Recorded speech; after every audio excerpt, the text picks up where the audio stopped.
বন্ধুরা, এটা কি গাছ কে বলতে পারবে? অবশ্যই কমেন্ট করে জানিও।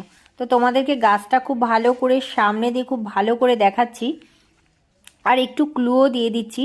এই গাছটার সঙ্গে কিন্তু প্রত্যেকটা মানুষই পরিচিত, আর এই গাছটায় অনেকে পুজোও করে। আর তারপর হচ্ছে যে গাছটায় পুজো করা হয় এটারই মানে ওই ধরনেরই এটা আর এক ধরনের গাছ। ঠিক আছে, তো তোমাদেরকে অনেক ধরনের ক্লু দিয়ে দিলাম।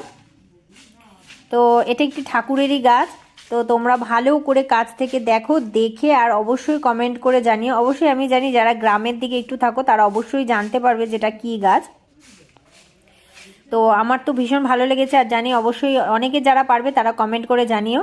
আর তারপরে আমি না বলতে পারলে তখন আমি বলবো যে এটা কি গাছ। তো দেখতেই পাচ্ছ দু সাইড দিয়ে ছোট ছোট পাতা, আর মাঝখান থেকে কিন্তু ডালাটা রয়েছে, আর দু সাইডে